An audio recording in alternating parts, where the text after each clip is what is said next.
T'es qui, toi? Pepito Matteo, de père andalou, de mère champenoise, auteur, conteur, formateur. Et le tout se tient. D'accord, mais raconter des histoires, ça a commencé comment? En rêvant. En rêvant d'échapper au réel, de pouvoir imaginer autre chose que ce que l'on vit. Et qu'est-ce qui te faisait rêver quand tu étais enfant? Tout. J'avais toujours envie de faire un pas de côté, de m'amuser avec la réalité et d'emmener les autres dans mes fantasmes, dans mes rêves. Bon, dis-moi, c'est quoi ta source? C'est de recueillir toutes les choses de la réalité qui m'intéressent et puis de calquer là-dessus sur la façon de coudre les histoires qu'ont les conteurs. C'est quoi ta manière exactement? Ma manière, c'est un jeu entre l'écriture et l'oralité. Je fais un aller-retour entre les deux et j'essaye petit à petit de trouver une forme à mon récit qui m'appartienne vraiment. Tu racontes pour qui? Pour tout le monde.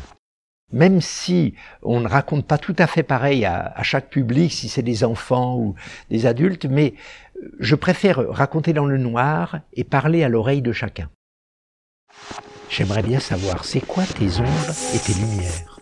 Les ombres, c'est tous les mystères qu'on a en soi ou qu'on regarde autour de nous. Et la lumière, c'est ce qui nous attire vers les autres. Et je pense qu'il faut à un moment donné dévoiler ces mystères pour que le soleil serve à quelque chose. Et c'est en réunissant l'ombre et le soleil qu'on devient entier, il me semble. Quelles histoires tu aimes? J'aime toutes les histoires. Il suffit qu'elles m'embarquent. C'est quoi être conteur aujourd'hui? C'est pouvoir s'emparer de la réalité sans oublier la mémoire. Toutes les choses que nous avons, toutes les histoires qui ont été racontées avant nous ne nous doivent pas empêcher d'être vivants aujourd'hui et de nous emparer de ce qui nous entoure, pour parler à des gens d'aujourd'hui. Tu pourrais nous parler de ce nouveau spectacle? C'est sur les malentendus de la langue. On a des certitudes, on doit tout répondre aujourd'hui par A ou B. Là, c'est l'inverse. C'est essayer d'attraper tout ce qui pose question avec le langage et aussi, puisque j'ai fait des ateliers avec des demandeurs d'asile, d'essayer de tenir compte de leurs histoires à eux, de leurs malentendus, des difficultés qu'ils ont avec la langue. Et donc, c'est un spectacle qui parle à tout le monde, je crois. C'est parti d'où? C'est parti de l'interrogation de soi-même et des autres. Comment trouver le lien?